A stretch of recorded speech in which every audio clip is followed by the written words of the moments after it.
안녕하세요. 헤어림교회 김성광 목사입니다. 날씨가 많이 춥네요. 감기 조심하시고요. 항상 코로나 조심하시고요. 우리가 할 수 있는 건 서로 조심하는 거. 나를 위한 것이고 또 내 이웃을 위한 거기 때문에 우리 모두가 조심해야 될 줄로 믿습니다. 많은 사람들이 코로나 때문에 힘들어하고 있습니다. 또 수많은 소상공인들이라든가 자영업자들이 모두 힘들어하고 있습니다. 어디 그들 뿐이겠습니까? 온 국민이 모든 사람들이 다 힘들어하고 있죠. 이럴 때일수록 우리가 좀 한 걸음 좀 쉬었다 갈 수 있는 그런 좀 마음의 여유가 있었으면 좋겠습니다. 집에서라도 커피 한 잔 끓여놓고 이렇게 마실 수 있는 그런 시간이 됐으면 좋겠습니다.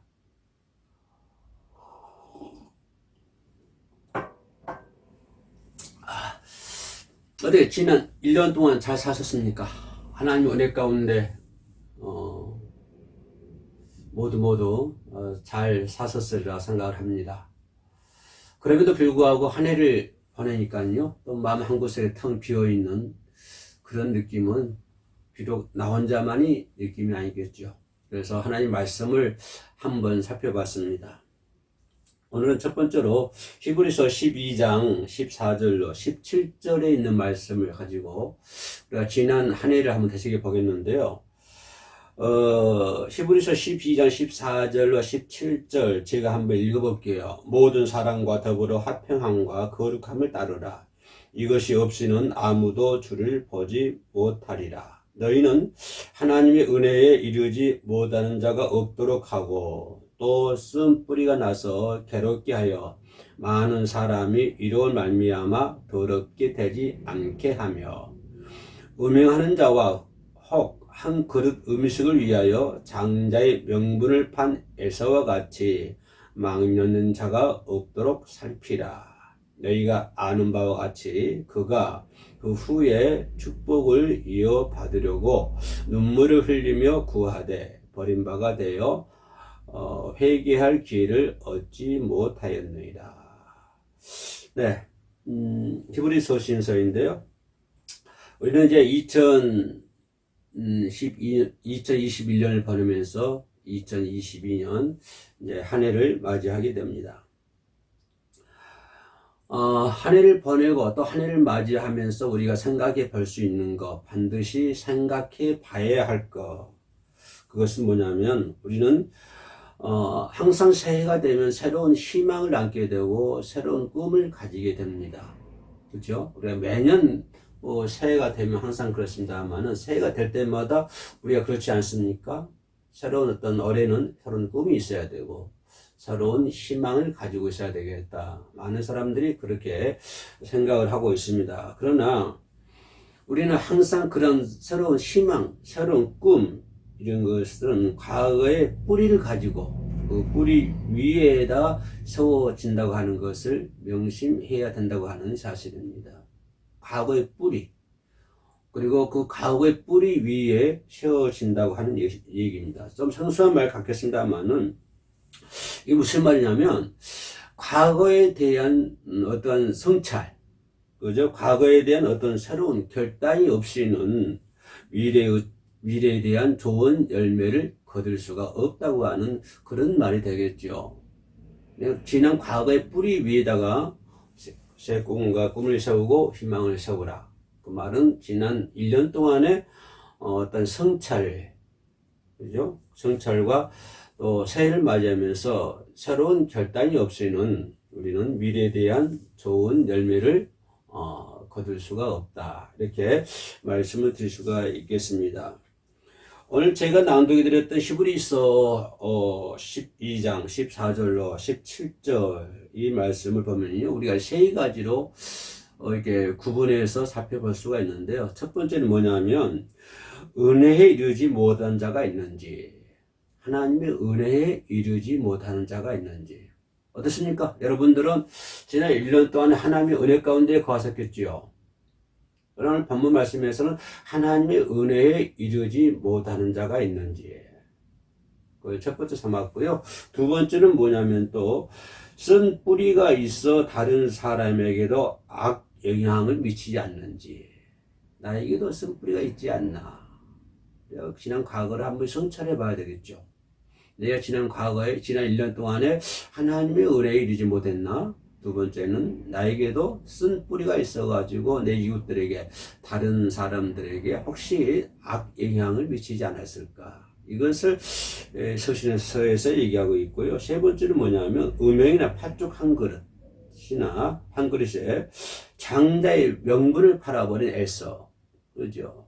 음행 때문에 장자의 명분을 팔아버리고 또 팥죽 한 그릇 때문에 장자의 명분을 팔아버린 에서와 같지 않은지 두려움을 가지고 살피라.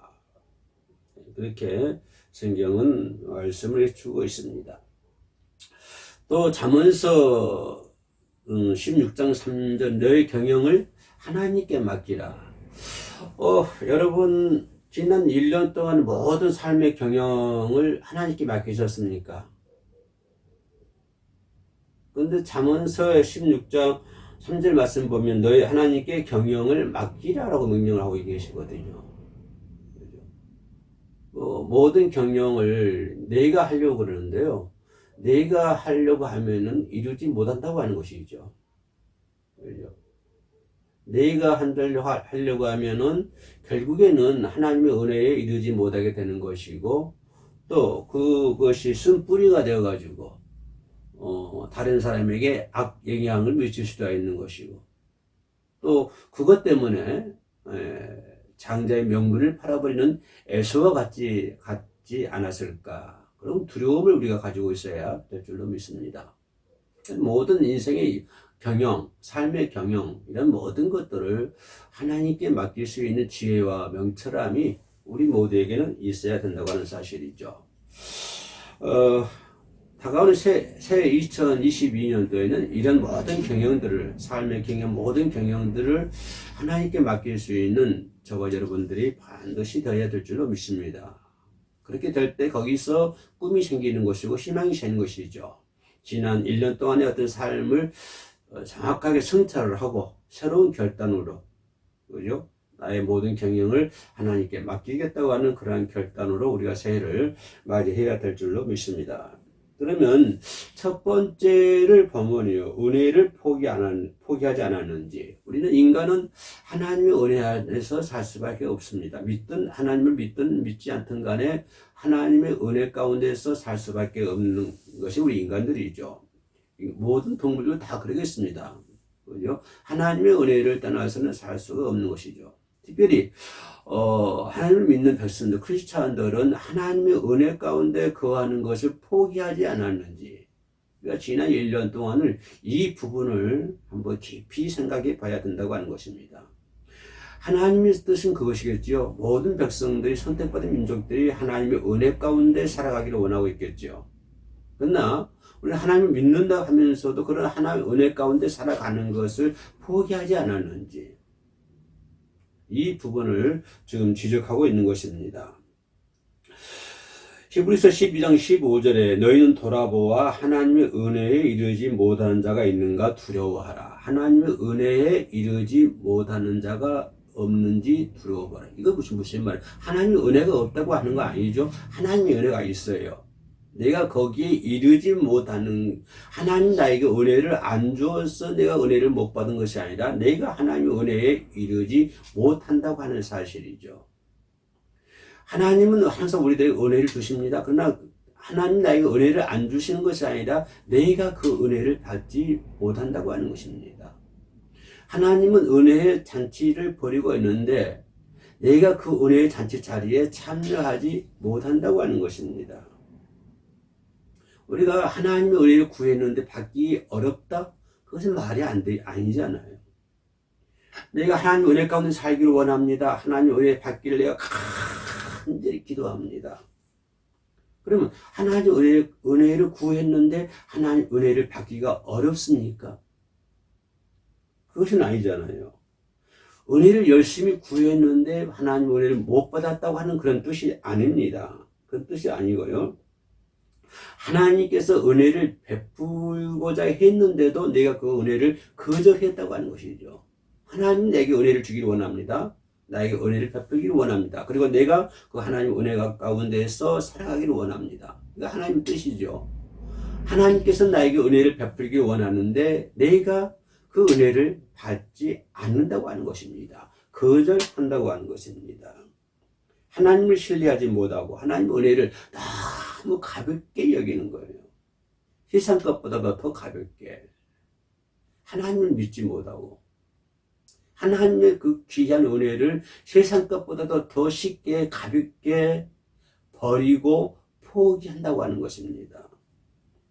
그런 마음으로 인해서 하나님이 쏟아부으시는 은혜를 자진해서 거절하고 자진해서 포기하고 있는지, 그런 삶을 살았지는 않았는지, 우리가 지난 한 해를 바라보면서 그거를 생각해야 된다고 하는 것입니다. 내가 하나님의 은혜 가운데 살아가는 것을 포기하지 않았는지, 거절하지 않았는지, 우리가 그 부분을 좀 깊이 생각해 봐야 된다고 하는 것입니다. 자, 이러신 분들은 어떠신 분들일까요? 교회 밖에 있는 사람들은 말할 수 없거니와 교회 안에 있으면서도 세상적인 방법으로 살아가는 사람들을 얘기하고 있는 것이죠. 교회 안에 있으면서도 세상적인 방법으로 살아가는 사람들. 이런 사람들은 어떤 사람들일까요? 하나님의 은혜를 거절하는 사람들이죠. 하나님의 은혜를 포기하는 사람들이죠. 하나님의 은혜는 엄청나게 쏟아지지만 하나님은 나에게 은혜 가운데 살아가기를 원하지만 내가 그 하나님을 신뢰하지 못하고 믿지를 못하고 세상 것보다 더 가볍게 생각해가지고 하나님의 은혜를 거절해버리고 교회 안에 있지만 세상적으로 방법으로 살아가는 사람들을 가리켜서 하시는 말씀이라고 볼 수가 있습니다. 그래서 이사야서 59장 11절에서 이런 말씀이 있죠. 여호와의 손이 짧아 구원치 못하심도 아니요 귀가 둔하여 듣지 못하심도 아니라 오직 너희 죄악이 너희와 너희 하나님 사이를 너였고 너희 죄가 그 얼굴을 가리워서 너희를 듣지 않으시게 함이라. 하나님께서 은혜를 베풀지 않아서 은혜를 우리가 못 받는 것이 아니라 우리의 죄악이 하나님과 우리 사이에 가려서 은혜를 못 받았다고 하는 것입니다. 내 죄악이 그걸 가려서 우리가 은혜를 못 받았다고 하는 그러한 말씀이 이사야서 59장 11절 말씀에 되어 있습니다. 사랑하는 여러분, 성도 여러분, 자녀 문제, 가정 문제, 건강 문제, 회사 문제, 물질 문제, 인간관계, 우리는 이 사회 생활을 하면서 이런 관계 속에서 살아가고 있지 않습니까? 덕불장군이 어디 있습니까? 여러분이 입고 있는 옷 여러분이 만들었습니까? 여러분이 먹고 있는 음식, 쌀 이런 걸 여러분이 지으셨습니까? 아니잖아요. 서로 돕고 서로 이렇게 하면서 사회를 이루어가고 있지 않습니까? 그럼에도 불구하고 그런 문제 속에서 모든 문제 속에서 혹시 고통이 남아있지 않습니까? 경제적인 문제 속에 고통이 있습니까? 건강 문제 속에 고통이 있습니까? 가정의 문제, 직장의 문제, 여러 가지 문제 가운데서 혹시 그것이 숙제처럼 남아가지고 고통 가운데 있지는 않습니까? 하나님은 이미 그 문제를 해결해 주시기를 원하셨습니다. 간절히 원했습니다. 하나님께서 그 문제를 여러분이 안고 있는 고통의 문제를 해결해 주시길 원하고 계십니다. 지금도 마찬가지입니다. 여러분이 느끼고 있는 그런 걱정거리, 여러분이 가지고 있는 그런 고통의 문제, 이런 문제들을 하나님께서 해결해 주시기를 원하고 계시는 거예요. 뿐만 아니라 해결할 수 있는 방법도 하나님은 제시를 해주고 있습니다. 분명히 하나님은 여러분들에게 제시를 해주고 있습니다. 그런데도 아직 문제가 해결되지 않았다고 한다면 나에게 문제가 없는지 살펴봐야 된다고 하는 것입니다. 하나님께서 그 문제를 해결해 주시지 않는 것이 아니라 나에게 문제가 없는지 우리는 한번 살펴봐야 될 줄로 믿습니다. 만일 아니라면 스스로 하나님께서 베푸신 은혜, 하나님께서 그 내 문제를 해결해 주시기를 원하셨던 그러한 은혜를 내가 거절하고 있지는 않은지, 내가 그것을 받지 않으려고 하고 있지는 않은지, 내가 포기하고 있는 것은 아닌지, 이 시간에 우리는 한 해를 맞이하면서 또 한 해를 벌면서 충분히 생각해 봐야 될 줄로 믿습니다. 이 한 해가 가기 전에 우리가 하나님께 죄를 더럽게 해서 회개하고요. 그 부분에 있어서 회개하고 하나님께서 끝없이 베푸시는 은혜를 큰 믿음의 그릇으로 우리가 받아야 될 줄로 믿습니다. 우리 21년도에는 그렇게 우리 죄를 한번 더럽게 회개하고 또 다가오는 22년도에는 은혜의 큰 그릇, 믿음의 큰 그릇, 하나님이 한없이 쏟아주시는 그 은혜 가운데 우리가 살아야 될 줄로 믿습니다. 두 번째는 쓴 뿌리는 없었는지 살펴봐야 될 줄로 믿습니다. 15절에서 또 쓴 뿌리가 나서 괴롭게 하여 많은 사람이 이로 말미암아 더럽게 되지 않게 하며. 네, 쓴 뿌리. 나에게는 쓴 뿌리가 없었을까? 지난 1년간을 돌이켜보면서 그걸 제일 먼저 생각해야 된다고 하는 것이에요. 어떤 상대방의 쓴 뿌리를 보지 말고, 그죠? 상대방의 쓰리를 가지고 알가불가 할 것이 아니라 나에게 그런 쓴 뿌리가 없었는지, 이것을 우리가 한번 살펴봐야 된다고 하는 사실입니다. 내 사이에 독초가 생겨나지 않도록 주의하라고 하는 것입니다. 나에게서 독초가 생겨나면 그걸 강하게 잘라야 될 거 아닙니까? 나에게서 그런 독초가 자라나게 되면은 많은 사람들에게 악 영향을 미칠 수밖에 없다고 하는 거예요.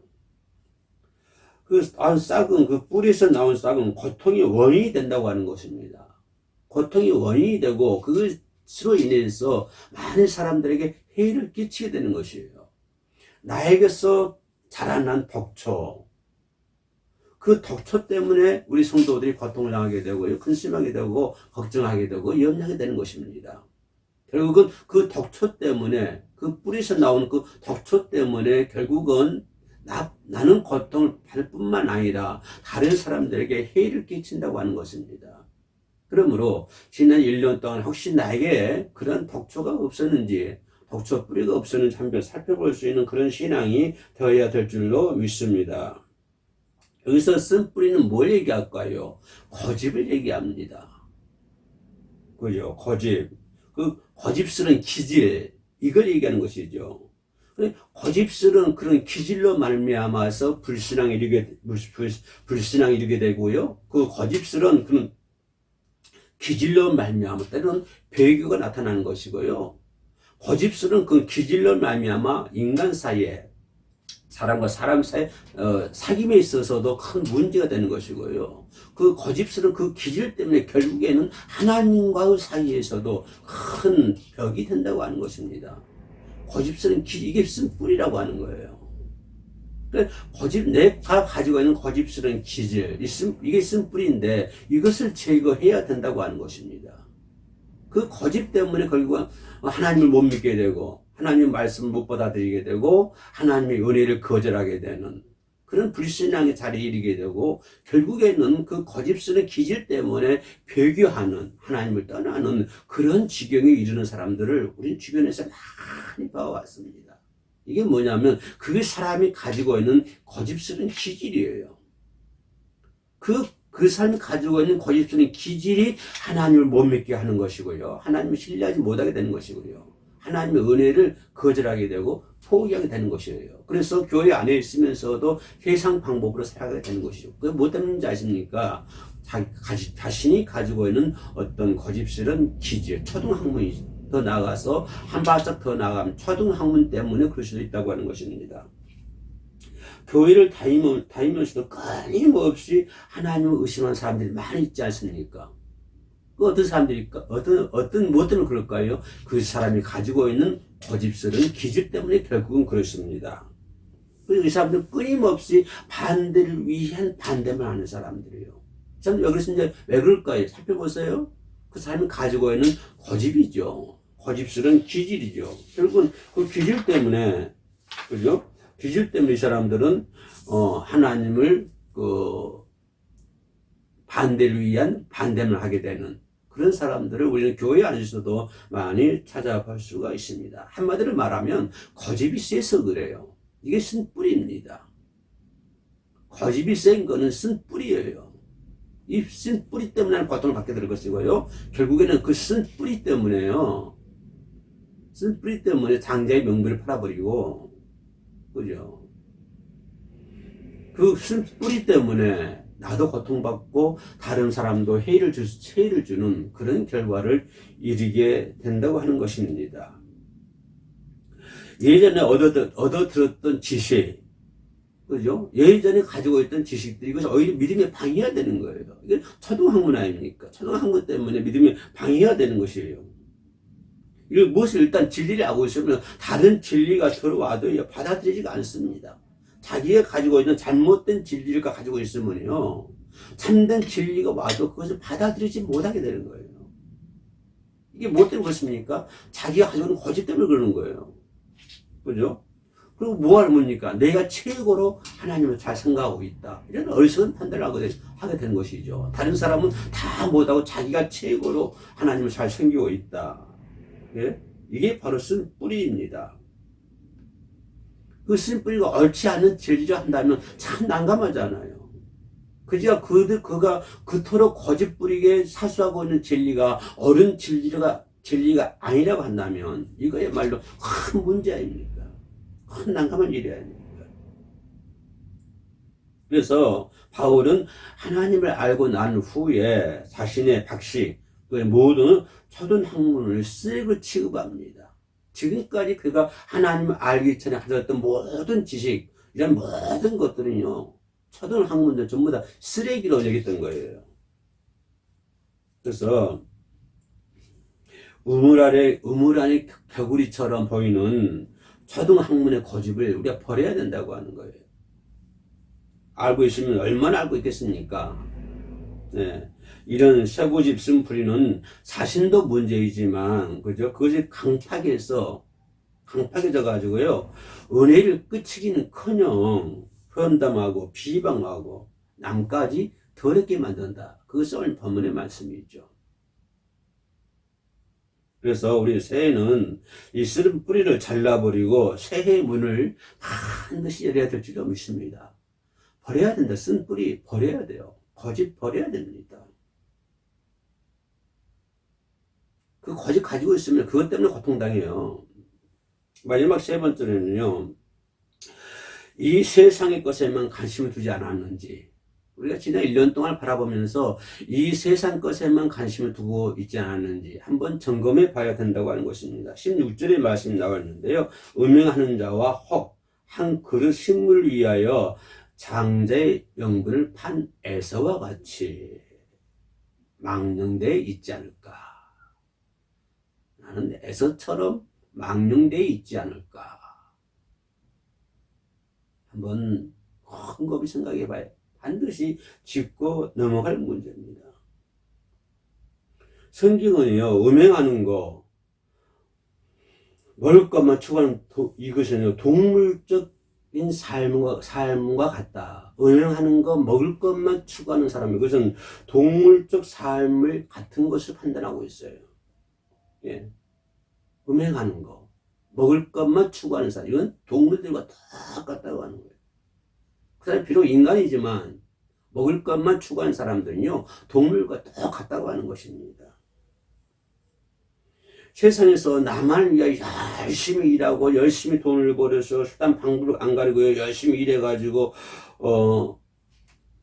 성장한 사람들, 세상 사람들 관점에서는 훌륭한 성공한 사람이라 얘기를 합니다. 돈을 많이 수십억 수백억 벌었어요. 남 돈 받자고 열심히 노력해서 돈을 많이 벌었어요. 예. 그러나 그런 사람들은 성공한 훌륭한 사람이라고 세상에서는 얘기하고 있죠. 그러나 하나님은 그런 사람을 가장 불쌍한 사람이 얘기하고 있습니다. 세상 사람들이 바라볼 때는 훌륭한 사람이요 성공한 사람이라고 얘기하고 하지만, 그러나 성경에서는 그 사람을 가장 불쌍한 사람이다. 하나님은요, 그 사람을 가리켜서 가장 불쌍한 사람이라고 얘기하고 있어요. 빌립보서 3장 19절 말씀에 이런 말씀이 있는데요, 저희의 마침은 멸망이요. 저희의 신은 배요. 그 영광은 저희의 부끄러움이 있고 땅의 일을 생각하는 자라. 땅의 일을 생각하는 사람들은 불쌍한 사람이에요. 나 먹을 것만 추구하여 남이야 죽든지 살든지, 그죠? 나의 배만 생각하는 육신적인 삶. 남이야 죽든 말든 나만 생각하는, 나만 잘 먹고 잘 살겠다. 특히 우리나라 빈부격차가 세계 제1위잖아요. 있는 사람들 잘 살아요. 그러나 없는 사람이 정말 없어요. 빈부격차가 심하잖아요. 그건 어떻습니까? 있는 사람들 내 배만 채우기 위한, 남이야 죽든 말든, 그죠? 정치한 사람도 마찬가지예요. 정치를 잘해서 국민을 잘 살게 해달라고 했지만 자기 배만 채우잖아요. 자기 배만. 그리고 몇십억씩 몇백억씩 챙기고요. 남이야 국민들 죽든 말든 자기 배만 채우는 사람. 이런 삶을 가르쳐서 성경은요, 가장 불쌍한 사람이라고 그래요. 불쌍한 사람. 그 대표적인 예가 에서 아닙니까? 팥죽 한 그릇에 장자의 명물을 팔아버리잖아요. 팥죽에 장자의 명물을 팔아버려요. 먹을 것 때문에 장자의 명물을 팔아버려요. 땅의 것 때문에 장자의 명물을 팔아버립니다. 육적인 것 때문에 영적인 것을 팔아버리는 거예요. 이거 에서의 모습이 아닙니까? 보이는 이익 때문에 보이지 않는 영원한 영적인 복을 포기하잖아요. 땅의 것만 추구한 사람들이 그런 사람도 아닌 것, 그런 사람들이잖아요. 보이는 것 때문에 보이지 않는 영적인 축복을 포기해버리는 에서처럼. 하나님을 기쁘시게 할 수 있는 기회를 잃으면 눈물로 호소해도요, 축복은 없습니다. 하나님을 기쁘시게 할 수 있는 그런 기회가 올 때 우리는 하나님을 기쁘시게 돼야 돼요. 그러나 하나님을 기쁘시게 하는 기회가 왔음에도 불구하고 그 기회를 잃어본 다음에 눈물로 호소를 해도 하나님의 축복은 없어요. 그러므로 우리는 한 해를 보내면서 2022년을 맞이하면서 하나님을 기쁘게 드리는 그런 한 해가 되어야 된다고 하는 사실입니다.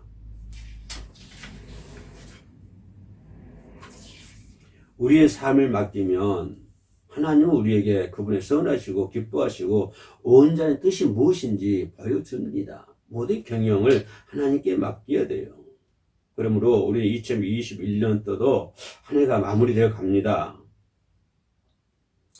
우리가 지금까지 히브리서 있는 말씀처럼 잘 묵상해보고 지난 1년 동안을 성찰하고 그 새로운 결단을 가지고 성찰이라는 그 뿌리 위에 우리가 새로운 희망과 새로운 꿈을 2022년도에는 세워야 될 줄로 믿습니다.